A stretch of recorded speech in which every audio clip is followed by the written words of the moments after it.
అందరికీ నూతన సంవత్సర శుభాకాంక్షలతో. కాలం కరిగిపోయింది, మరో కొత్త కాలం వచ్చేసింది.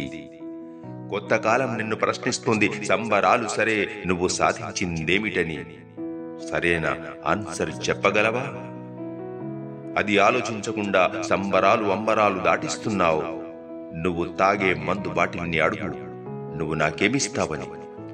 అప్పుడది అంటోంది, నీకు నేను కిక్కిస్తానని. మరి ఆ కిక్కు నీకు అవార్డులను అందిస్తుందా?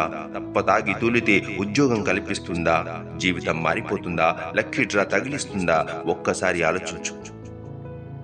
మందు బాటిల్ ఇచ్చిన కిక్కు ఠక్కున నీ ఆయుర్దాయాన్ని మింగేస్తుందేమో. నిన్ను కన్న నీ తల్లిదండ్రుల ఆశలు ఏమవ్వాలి? ఓ తల్లిదండ్రికి బిడ్డను, ఓ భార్యకు భర్తను, ఓ పిల్లలకు తండ్రిని, ఓ చెల్లికి అన్నను, ఓ తమ్ముడికి అన్నను ఎవరు తెచ్చివ్వాలి? మత్తులో వధువు తప్పి నీ జీవితాన్ని గతి తప్పిస్తావా? ఈ రోజు రాత్రి నూతన సంవత్సర రాత్రి భోజనం నీతో కలిసి చేద్దామని ఉబలాటపడే నీ కుటుంబం నీ రాక కోసం ఎదురు చూసి చూసి నీవెక్కడో దేనికో గుద్ది ప్రమాదంలో ప్రాణాలు కోల్పోతే నీ కుటుంబం గతి ఏం కావాలి? నూతన సంవత్సరం వచ్చింది నిజమే, కానీ గత కాలం నీకు ఎన్నో సంకేతాలిస్తుంది. కాలమంటుంది, నేను వెళ్తున్నాను, మరి నువ్వు కూడా నాతో పోటీ పడి నడుస్తున్నావా?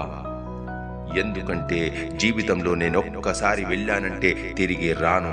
నా విలువ తెలుసుకో, నాతో పోటీపడు, విజయం సాధించమని. నీ జీవితం అర్థాంతరంగా ముగియకూడదు. ఈ దేశ భూమిలో ఆ సర్వ సృష్టికర్త నీకు జన్మనిచ్చింది ఈ భూమి రుణం తీర్చుకోవడానికి.